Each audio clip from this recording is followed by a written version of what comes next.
나의 사랑하는 자, 나의 사랑하는 자가 내게 말하여 이르기를 나의 사랑 내 어여쁜 자야 일어나서 함께 가자.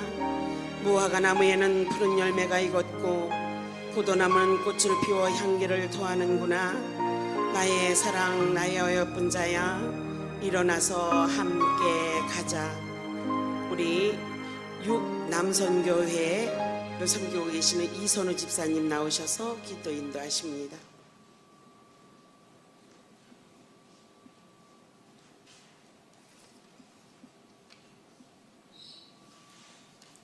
기도드리겠습니다. 사랑과 은혜가 풍성하신 하나님 아버지, 거룩하고 복된 주일에 하나님의 은혜가 우리 평택중앙교회에 넘치게 하심을 감사합니다.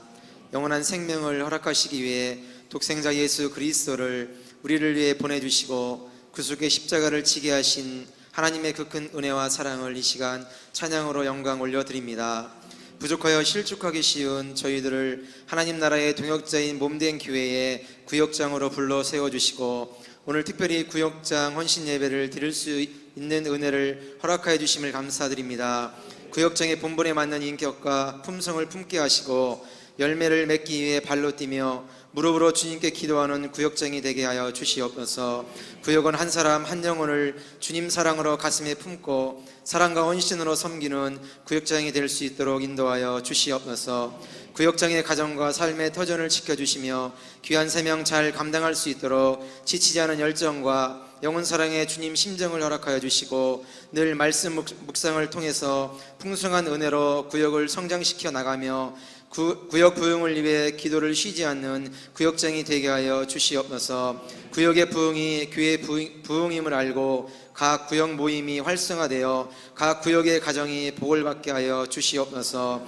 사랑의 주님, 각각의 구역마다 형편과 사정을 아시는 주님께서 필요를 따라 채워주시고 주님의 일을 하기에 부족함이 없게 하시며 구역 예배를 드리기에 게을르지 않고 부지런히 주님을 섬겨서 이웃의 한 영혼을 주님께로 인도하는 구역으로 성장하도록 주님 인도하여 주시옵소서. 오늘도 말씀을 들고 강단에 서신 최찬영 목사님을 기억하여 주시고 생명의 말씀으로 이 시간 증거하실 때에 성령님 역사해 주시고 모든 성도님들이 이 시간 은혜 받는 귀한 시간이 되도록 주님 인도하여 주시옵소서. 감사하오며 예수님의 이름으로 기도하옵나이다.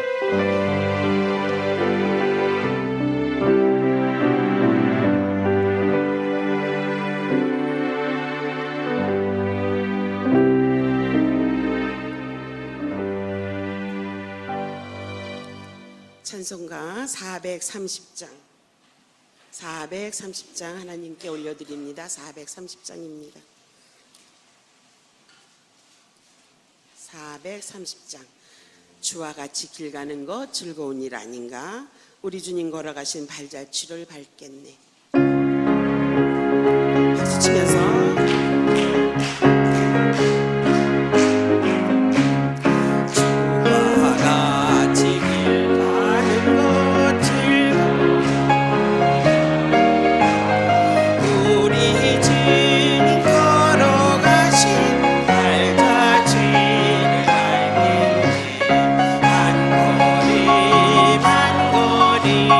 주 예수와 함께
남선교회를 섬기시는 신성재 집사님 나오셔서 성경 봉독하십니다.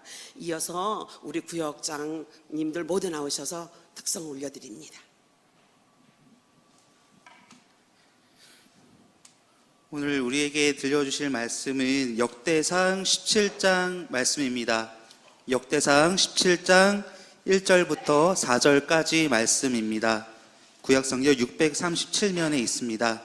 다 찾으셨는 줄 알고 제가 봉독해 올리겠습니다. 다윗이 그의 궁전에 거주할 때에 다윗이 선지자 나단에게 이르되 나는 백향목 궁에 거주하거늘 여호와의 언약궤는 휘장 아래에 있도다.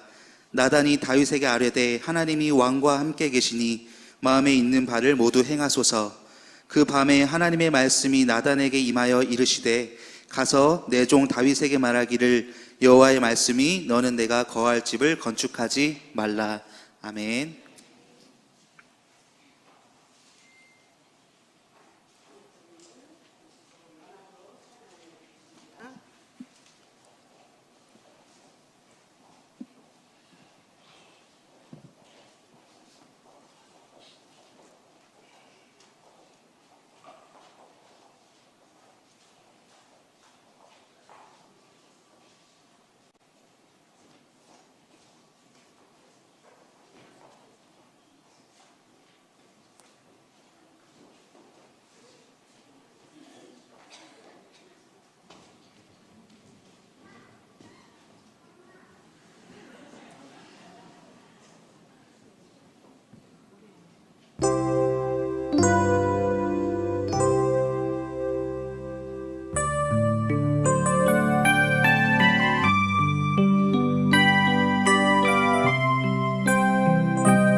안성 대덕교회 심우하시는 우리 최창용 목사님, 왜 어떻게라는 제목으로 말씀 선포하십니다.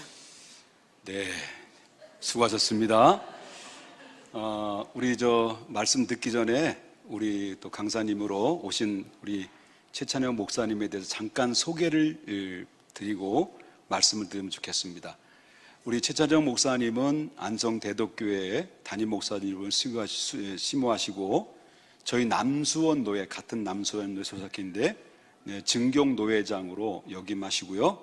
20년 동안 저와 개인적으로 친한 친구처럼 늘 교제하면서 이렇게 참 절친한 관계를 가지고 있습니다. 그래서 귀한 목사님 저에게 오셔서 말씀을 증거해 주셔서 감사를 드리고요. 하나님의 진리의 말씀을 목사님 입을 통해서 전달될 때 한 말씀도 놓치지 말고 다 은혜 받으시길 바랍니다. 우리 오른 나오실 때 오른손으로 크게 한번 손을 내미시면서 할렐루야 인사하시겠습니다. 할렐루야. 안 올리셔도 될 것 같은데 한번 기도하겠습니다. 뜻하신 바가 계셔서 보내신 줄 믿습니다. 아버지의 뜻이 이 종을 통하여 오늘 헌신 예배를 드리는 구역장님들에게 그리고 평택중앙교회 모든 성도님들에게 이루어지게 하여 주시옵소서. 아버지의 뜻만 이루어지기를 원하고 온전히 사용되는 도구 되기를 소망하오며 주 예수 그리스도의 이름으로 기도드립니다. 아멘. 담임 목사님을 통해서 늘 주옥 같은 말씀, 이밥을 많이 잡수실 줄 믿습니다. 저는 보리밥입니다. 보리밥도 가끔 먹어야 좀 별미니까 보리밥 한번 먹어보자라고 생각하시고 말씀을 들으시면 좋겠습니다.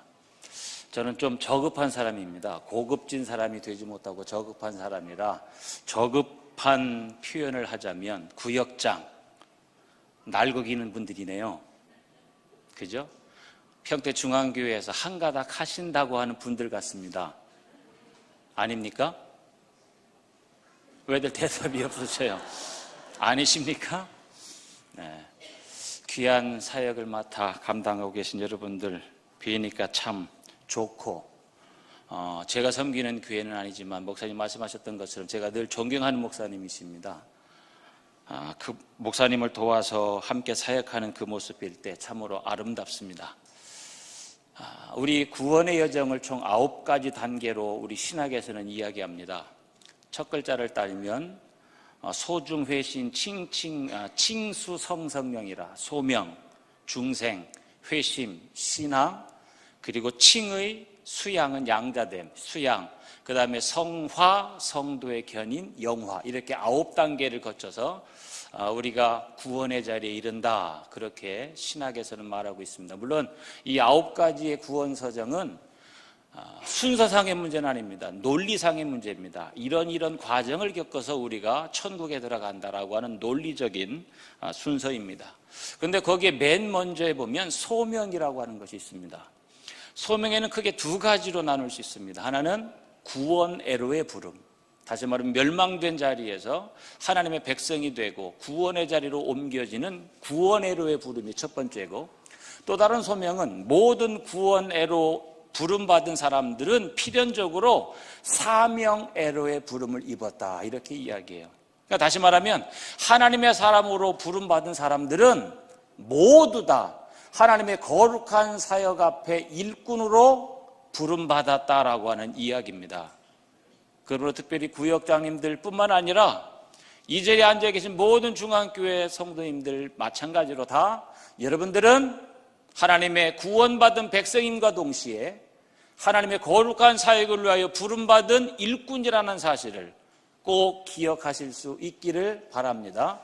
그러므로 오늘 구역 예배만, 헌신 예배만 드리는 구역 장님들에 해당되는 예배가 아니라 엄밀히 따지면 여러분 모두의 헌신 예배다라고 하는 그러한 의미일 것입니다. 오늘 저는 말씀을 통해서 우리가 어떻게 하나님 앞에 서게 됐는가, 그 동력이 과연 무엇인가, 그리고 우리 신앙생활의 동력, 다시 말하면 우리의 헌신의 동력은 과연 무엇이 되어야 되는가라고 하는 부분에 대해서 간략하게 말씀을 드리기를 원합니다. 내가 어떻게 하나님 자녀 됐는가예요. 내가 어떻게 주의 일꾼 되었느냐예요. 그리고 내가 무엇을 가지고 어떻게 주님 맡겨진 사명을 감당해야 되는가라고 하는 부분에 대해서 말씀드리겠다는 이야기입니다. 오늘 본문의 말씀은 사무엘하 7장과 같은 내용이 반복되어 기록되어 있습니다. 한번 집에 돌아가셔서 사무엘하 7장을 한번 읽어보실 수 있기를 바랍니다. 오늘 다윗이 나단 선지자를 부릅니다. 나단 선지자를 불러서 1절에 뭐라고 얘기합니까? 나는 백향목궁에 거하고 있습니다. 다시 말하면 나는 좋은 재료로 건축된 화려한 왕궁에 거하고 있습니다. 그런데 나의 하나님의 언약궤는 어디에 있다고요? 휘장 밑에 있습니다. 이렇게 나단 선지자를 통해 나단 선지자에게 이야기합니다. 그러니까 나단 선지자가 뭐라고 얘기해? 2절에 다 같이 한번 읽겠습니다. 2절 읽겠습니다. 시작.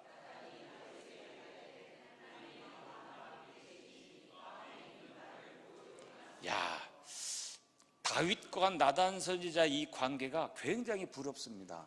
사실은 이 관계는 담임 목사님과 구역장님들의 관계가 혹은 전 성도의 관계가 되어야 된다고 저는 생각합니다. 자, 구체적으로 말하지도 않았습니다. 여호와의 언약궤는 휘장 밑에 있습니다. 나는 백향목궁에 거하고 있습니다. 그랬더니 나단 선지자가 이 다윗의 의미한 말의 의미를 어떻게 했어요? 알아들어요? 못 알아들어요? 여러분 듣기엔 어떠신 것 같습니까? 나단 선지자가 다윗의 이 말한 의도가 무엇인지 알아차리고 있는 것 같아요? 전혀 감각이 없는 것 같아요. 알아차리고 있어요. 그죠? 그래서 뭐라고 얘기해요? 왕이 원하는 바를 행하소서. 그것이 뭐예요? 왕이 원하는 바가 무엇이라는 얘기예요? 4절에 보면 하나님의 말씀에 비춰보면 성전을 건축하겠다는 거예요. 나단 선지자도 다윗도 내가 성전 건축하겠습니다라고 말하지 않고 하나님의 언약궤는 휘장에 있습니다. 나는 백향목궤에 거하고 있습니다. 라고 말만 하니까 나단 선지자는 그것을 캐치했다는 얘기예요. 아하, 왕이 여호와의 성전을 짓고자 하시는구나. 그래서 지으세요. 한마디 지으세요 이렇게 말했다 이야기입니다. 여러분, 사실 구역자님, 구역은 세포조직과도 같죠. 교회의 세포조직을 담당하는 구역장님들이 사실은 목사님의 의중을 정확히 파악해야 될 줄 압니다. 목사가 어느 때는 시시콜콜 다 얘기할 수 없는 상황이 놓일 때도 있어요. 일일이 다 미주알, 고주알 다 구역장님에게 이거 이렇습니다. 저건 저렇게 했습니다. 이렇게 해주세요. 저렇게 해주세요. 이분은 이렇게 돌봐주세요. 저분은 저렇게 돌봐주세요. 라고 말할 수 없는 상황이 있단 말이에요. 그저 흘러가는 이야기로 이야기할지라도 구역장님들은 목사님의 그 의도, 말씀하는 의도를 정확히 캐치해서 목회 방침에 맞게 여러분에게 맡겨진 구역원들을 돌아보고 여러분에게 맡겨진 구역을 세워가야 된다는 사실을 기억하실 수 있기를 바랍니다. 그런 면에서 보면 다윗은 참 행복한 사람이에요.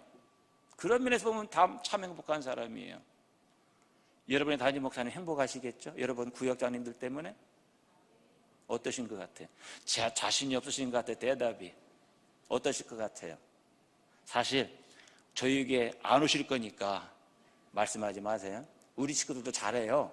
근데 어느 때는 속 터질 때 있어. 진짜 가슴이 답답할 때 있어. 직접적으로 뭐라 말도 못 해주겠고, 얘기 좀 또 상처받아요.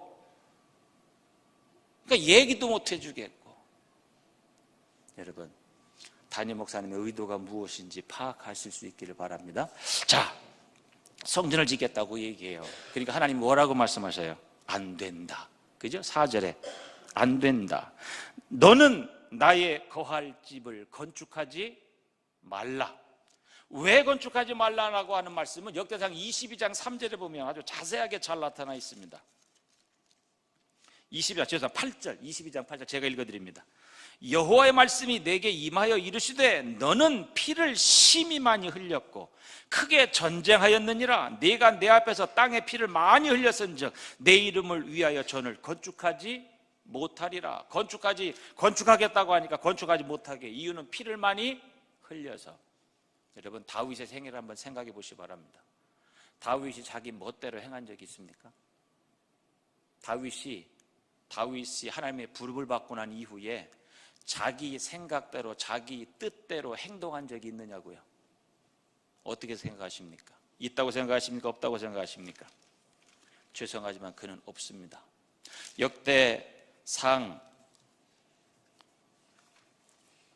역대상에 보면 13장 3절에 보면 다윗이 자기가 예비해 놓은 곳에 하나님의 언약궤를 아비나답의 집에서, 나중엔 오베데돔의 집에서 옮기려고 합니다. 그 옮기려고 하는 이유에 대해서 13장 3절이 이와 같이 말합니다. 우리가 우리 하나님의 궤를 옮겨 오자. 사울 때에는 우리가 궤 앞에서 묻지 아니하였느니라. 지금까지 사울이 40년 동안 이스라엘을 다스리는 동안 하나님 앞에 묻고 하나님의 뜻이 무엇인지를 알고 하나님의 뜻에 따라 이스라엘을 통치해오지 않았다는 얘기예요. 그러므로 나는 하나님의 언약궤를 아비나답의 집에서 내가 예비한 다윗성 처소로 옮기려고 하는데, 그 옮기려고 하는 이유가 뭐냐? 여호와께 묻고 행하기를 원한다. 이렇게 표현하고 있습니다. 도망다니는 시절에 다윗에게는 뭐가 있었습니까? 제사장 아비아달이 다윗에게 피신해 왔습니다. 다윗에게 피신해 올 때 아비나답이 갖고 온 게 뭘 갖고 왔습니까? 우림과 둠밈을 가지고 왔습니다. 그죠? 대제사장 오세부터는 우림과 둠밈을 가지고 왔어요. 그래서 우림과 둠밈을 가지고 있는 다윗이 하다못해 전쟁에 올라갈 때도, 전쟁에 작전을 세울 때도 철저하게 하나님의 뜻을 구했습니다. 하나님, 올라갈까요? 말까요? 올라가라 하면 올라가고, 하나님 어떻게 공격할까요? 그래, 복병을 세워라. 그럼 복병을 세워서 후방에서 공격하는 등 철저히 도망자 시절부터 가지고 있는 우림과 둠밈을 통해서 하나님께 여쭙고 하나님의 뜻에 따라 행동을 결정하고 취했습니다. 다윗은 지금까지 하나님의 부름을 입고 난 이후에 자기 멋대로 행한 적이 없습니다. 자기 소견대로 행한 적이 없어요. 철저히 하나님의 말씀 따라, 하나님의 뜻을 따라 행했습니다. 그렇다고 하면 오늘 성전을 건축하겠다라고 하려고 하는 이 마음도 하나님이 다윗에게 주신 겁니까? 지금까지 과정을 살펴보면 그럴 것 같은데 사실은 그렇지 않습니다. 하나님께서 말씀하셔서 지으려고 하는 것이 아니고 자기가 스스로 하나님의 성막을, 하나님의 성전을 짓겠다고 그렇게 말씀하고 있는 것입니다. 왜일까요? 왜 지금까지 하나님께 여쭙고 하나님의 뜻을 따라 모든 것을 행동한 다윗이 왜 이것만큼은, 성전만큼은 자기 멋대로 지은다고 할까요? 그러면 너는 안 되라고 거절당하지도 않았을 것인데 왜 그럴까요? 도대체 이유가 뭘까요? 그 이유는 7절에서 우리가 살펴볼 수 있습니다. 하나님의 말씀입니다만 7절 한번 다 같이 보겠습니다. 저는 개역 성경을 가지고 있습니다. 개역 개정이 아니고 저는 개역을 갖고 있습니다. 제가 읽어드릴게요. 연하여 내 종 다윗에게 이처럼 말하라. 만군의 여호와께서 이처럼 말씀하시기를 내가 너를 목장 곧 양을 따르는 데서 취하여 내 백성 이스라엘의 주권자를 삼았다. 왕이 된 게 누가 왕으로 세우셨다는 거예요? 하나님이 세우셨다는 거예요. 다윗이 똑똑해서, 다윗이 위대해서, 다윗이 누구보다도 능력 많아서 세운 것이 아니고 하나님께서 그를 목동 가운데서, 양들 가운데서 취하여 이스라엘 하나님의 백성의 주권자로 삼으셨다, 그렇게 말씀하고 있습니다. 그러니까 이 말씀에 비추어 보면 다윗이 왜 하나님의 성전을 지으려고 하고 있느냐면 자기의 오늘 자기됨이 누구 덕분이라는 거예요. 누구 덕분이라는 거예요? 하나님 덕분이라는 거예요. 사도 바울의 표현을 빌자면 무슨 표현이에요? 나의 나됨은 하나님의 은혜라는 거예요. 나의 나됨은 하나님의 은혜입니다. 목동이었던 나, 왕의 자리는 본래 내 것이 아니었습니다. 나와 상관이 없던 자리입니다. 나는 본래 평생 양과 함께 살다가 들녘에서 생을 마감할 사람이었습니다. 그런데 하나님께서 나를 그 냄새나는 자리에서 건지셔서 들으셔서 이스라엘의 주권자 화려한 왕궁에 거하게 하셨습니다 라고 하는 사실을 그는 가슴속에 새기고 있었다라고 하는 이야기입니다. 나의 나된 것은 무엇이라고요? 하나님의 은혜다. 하나님의 은혜다. 여러분, 겸손이 뭐라고 생각하십니까? 겸손이 뭐라고 생각하십니까? 겸손은 다른 게 아니고 하나님의 은혜를 기억하는 게 겸손이에요. 하나님의 은혜를 기억하는 사람만이 겸손할 수 있습니다. 하나님의 은혜를 잃어버린 자는, 하나님의 은혜를 잊는 자는 결단코 하나님 앞에 겸손할 수 없습니다. 하나님 앞에 교만할 수밖에 없어요. 교만은 다른 게 아니에요. 하나님의 은혜를 잊어버리는 거예요. 하나님이 내게 베푸신 은혜를 잊어버리는 게 교만이에요. 교만. 다윗은 하나님의 은혜를 평생 가슴에 간직하고 있습니다. 자신이 어떻게 왕의 자리에 세워지게 됐는지, 자기가 어떻게 화려한 백향목으로 지어진 왕궁에 살게 되었는지, 이것은 철저히 자기에게서 비롯된 것이 아니고 하나님에게로부터 비롯됐다는 사실을 너무나도 잘 알고 있었기에 그는 주를 위해서 무엇인가 하지 아니하고는 견딜 수 없었던 겁니다. 여러분, 주님을 위해서 무엇인가 하고 싶어 견뎌 할 수 없는 마음들을 가지고 계십니까? 구역장님들, 하나님을 위해서, 하나님의 거룩한 주의 몸된 교회를 세워가기 위해서 무엇인가 하고 싶은 열정이 여러분 가슴을 불태우고 있느냐 말이에요. 성도 여러분, 하나님을 위해서 내가 무엇하여 드릴 거라고 하는 갈망이, 물음이 여러분 가운데 있는지 다시 한번 점검해 볼 수 있게 되기를 소원합니다. 바울은 이 사실을 늘 기억했던 사람이에요. 자신은 본래 회방자요, 그죠? 폭행자요, 핍박자였다. 그러나를 하나님께서, 예수님께서 당신의 증인으로 세우셨다. 그런 은혜의 감격이 있었기 때문에 그는 기꺼이 자기의 목숨을 순교의 제물로 하나님 앞에 내어 놓을 수 있었습니다. 엄청난 많은 고난과 핍박과 매맞음과 배고픔과 감옥의 갇힘 속에서도 그는 구원의 감격을 소유하고 있었기에 오히려 예수님 때문에 당하는 맞는 채찍이 기뻤고, 예수님 때문에 갇히게 된 그 감옥살이가 감사했고, 그래서 그곳에서도 하나님을 찬양할 수 있었던 것입니다. 여러분 심령 속에 구원의 감격을 잃어버리지 않을 수 있게 되기를 소원합니다. 그 구원의 감격은 어떻게 나타나는 거 보세요. 자, 성전 짓겠다고 했습니다. 근데 하나님이 어떻게 하셨어요? 안 돼라고 말씀하셨어요. 자, 여러분 같으면 어떻게 하시겠어요? 자원에서 진다고 그래요. 자원에서 헌신하려고 그래. 그런데 하나님이 안 돼. 이유는 뭐예요? 조금 전에 얘기했듯이 너는 피를 많이 흘렸어. 우리가 알고 있듯이 다윗은 왕이 된 이후에 일평생 전쟁터에서 보냈습니다. 전쟁터라고 하는 곳이 어떤 곳입니까? 늘 생명의 위급함이 있는 곳이에요. 그죠? 어느 사람이 평안히 집에서 두 다리 뻗고 자기를 원하지, 어떤 사람이 전쟁터 막사에서 긴장을 풀지 않고 자기를 원하겠습니까? 그런 분 계세요? 너나 할 것 없이 다 편한 잠자리를 원합니다. 시편 18편 39절 40절에 보면 다윗이 이와 같이 고백합니다. 주께서 나로 전쟁케 하시려고 능력으로 내게 띠를 띄우셨다. 뭐하게 하시려고요? 전쟁케 하시려고. 누가? 하나님께서. 하나님께서 자기에게 능력을 주셨는데 그 능력은 무엇을 위해 주셨냐면 전쟁을 위해 주셨다는 거예요. 이 얘기는 곧 그가 전쟁터에서 일평생 살아야 될 이유가 어디 있었다는 거예요? 이유가 누구에게 있었다는 거예요? 자신에게? 아니에요. 누구에게? 하나님에게. 아니, 전쟁터 세울 때는 언제 오고, 전쟁터에서 피를 흘리게끔 만드는 분이 하나님인데 이제 와서 성전 짓겠다고 하니까 뭐라고 얘기해요? 넌 피 많이 흘렸어 마, 넌 안 돼. 여러분 같으면 뭐라고 그랬어요? 저는 좀 저급한 사람이라 따 좀 물을 것 같아. 뭐 이런 양반이 다 있어. 세울 때는 언제고, 싸울 능력 줄 때는 언제고, 이제 와서 안 된대? 뭐 이런 무경우가 다 있어 이거.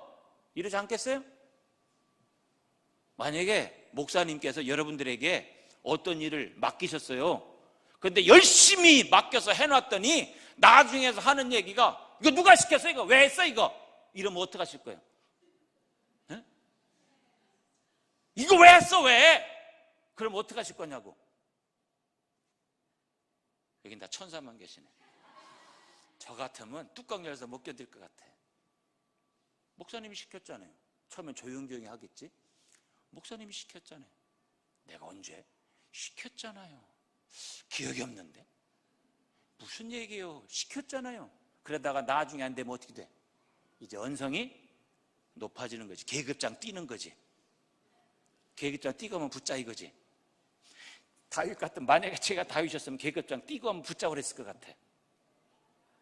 전쟁할 능력을 주시고 전쟁터에 나가서 전쟁할 때마다 누가 승리 주셨어요? 하나님이 승리케 하셨잖아요.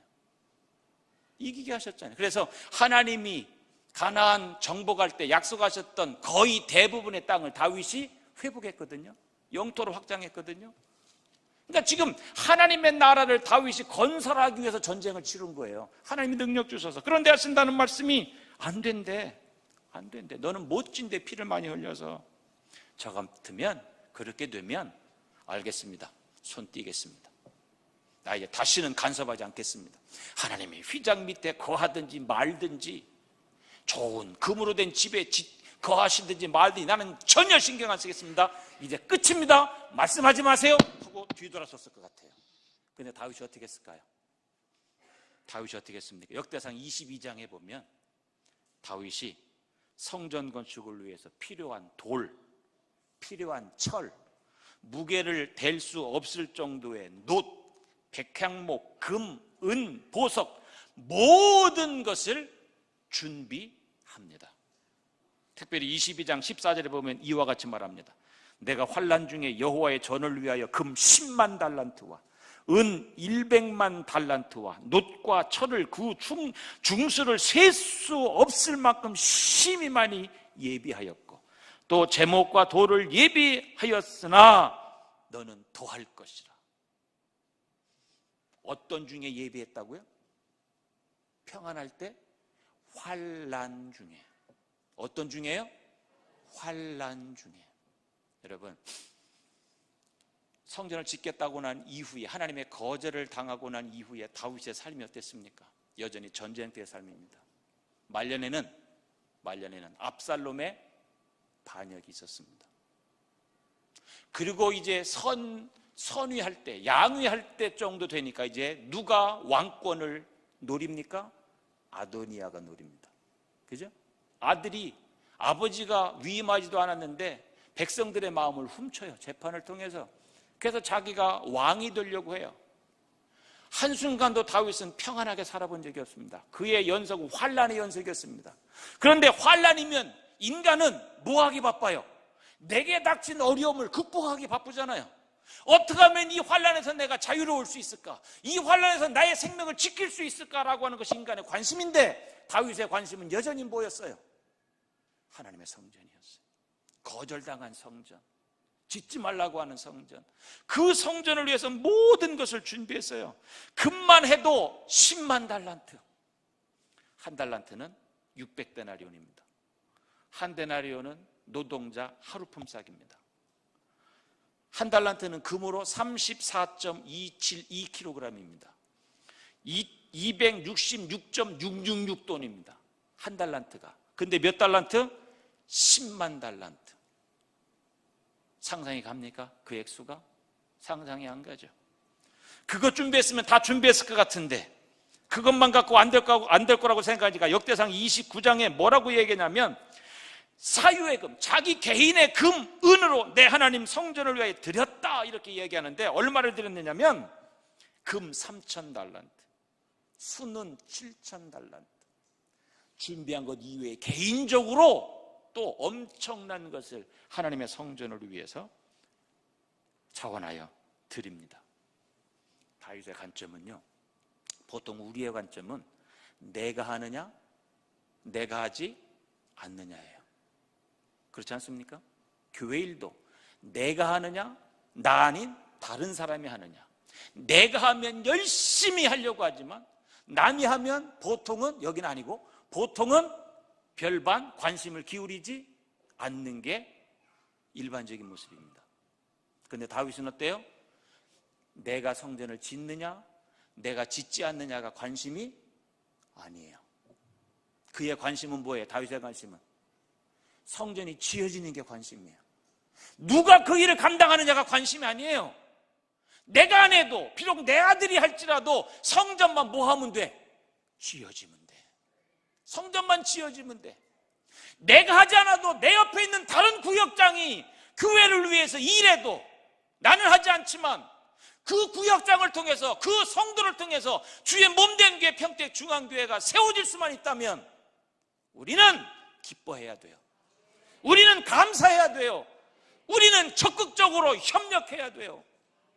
다윗은 자기만 준비한 것으로 끝나지 않고 백성들을 독려합니다. 방백들을 독려해요. 그리고 솔로몬을 독려합니다.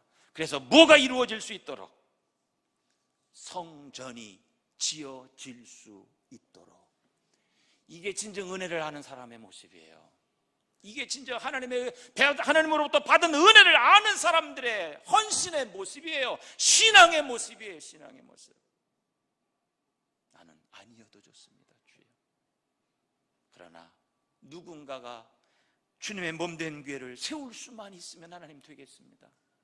그 앞장서 일하는 사람에 내가 도움이 되면 좋겠습니다. 그 사람의 힘이 되면 좋겠습니다. 이것이 진짜 하나님의 은혜를 아는 사람들의 모습이라는 사실을 기억하실 수 있기를 바랍니다. 누가복음 15장에 보면 두 아들이 등장합니다. 큰아들, 작은아들. 둘째 아들은 알고 있듯이 탕자입니다. 못된 놈이에요. 유산은 어느 때 받아요?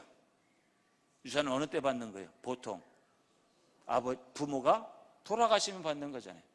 근데 이 둘째 놈은 나쁜 놈이라 아버지가 살아계신데 가서 대놓고 유산 줘요 이랬어요. 살아계신데 그 아버지가 어떻게 해요? 줘요 안 줘요? 몰라요? 줘요. 줬더니 어떻게 해? 바리바리 싸가지고 곧바로 외국으로 도망가. 외국으로 이민가. 왜? 아버지 가까이 있으면 아버지 간섭이 싫다 이거지. 어? 간섭이 싫다. 그러니까 외국으로 가. 그래서 지멋대로 살다가 어떻게 해요? 다 탕진하고 굶어 죽을 지경이 돼. 그때서 이제 누굴 기억해? 아버지 집을 기억하고 아버지 집의 품꾼을 기억해. 내 아버지 집의 품꾼은 풍족한데 나는 여기서 줄여 죽는구나 하고 어디로 가요? 집으로 돌아가. 돌아오는 아들의 모습을 먼 발치에서 아버지가 보고 달려와서 목을 쓸어안고 입 맞춥니다. 그리고 옷을 갈아입힙니다. 그리고 세계 가락지를 끼워줍니다. 그리고 아들을 위해서 뭐예요? 잔치를 벌여요. 큰아들이 밖에 나왔다 돌아옵니다. 집에서 풍악 소리가 들립니다. 즐거운 노래 소리가 들립니다. 하인에게 묻습니다. 어떻게 된 거냐? 하인이 자취정을 다 이야기합니다. 예, 당신 동생이 돌아왔습니다. 당신 동생이 돌아오자마자 당신의 아버지가 여차 이렇게 지금 잔치를 벌이고 있습니다. 그러니까 큰아들이 어때요? 그 성경에 보면 요즘 표현으로 하면 속이 뒤틀렸어요. 그래서 밖에서 씩씩거리고 있으니까 아버지가 나와요. 아들아, 여기서 뭐하니? 들어가자. 그러니까 큰아들이 뭐라고 얘기해요? 아버지, 나는 여러 해 아버지를 섬겨 아버지의 명령을 어긴 적이 없습니다. 말씀을 거역한 적이 없습니다. 그런데 아버지, 내게는 염소 새끼라도 주어서 나와 내 벗으로 즐겁게 하신 일이 있습니까? 아들아, 수고 많았다. 둘째 놈은 집을 나갔는데 너는 그래도 내 곁을 지켜주고 너에게 맡겨진 소임을 잘하는구나. 애썼다. 자, 여기 염소 새끼 한 마리 갖다가 네 친구들과 함께 나눠 먹고 즐겁게 잔치를 벌여라. 그런 적이 있습니까? 묻는 거예요. 그런데 아버지, 나에게는 한 마리 주지도 않더니 아버지 재산을 창교와 함께 다 잃어버려온 자식이 돌아오니까 그래 잔치상을 벌려줘요? 불만을 토로합니다. 그리고 잔치에 들어가지 않습니다. 큰아들이 효자인 것처럼 보였죠. 근데 큰아들은 무엇을 기대하고 아버지의 명령을, 아버지의 말씀을 거역하지 않은 거예요? 뭘 기대하고? 아버지 칭찬. 그죠?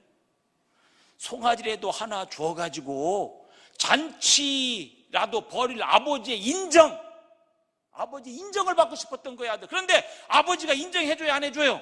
안 해주니까 어떻게 해요? 불만을 토로하고 잔치 자리에 들어가지 않습니다. 그 15장의 두 아들의 비유는 누구에게 주신 겁니까? 바리새인들에게 주신 거예요. 바리새인들. 큰아들이 누구란 얘기예요? 바리새인들이란 얘기예요. 우리의 신앙의 모습이 큰아들이 아니냐 말이에요. 우리의 모습이 큰아들 아니냐 말이에요. 나는 교회를 떠나본 적도 점검해 볼 수 있기를 바랍니다.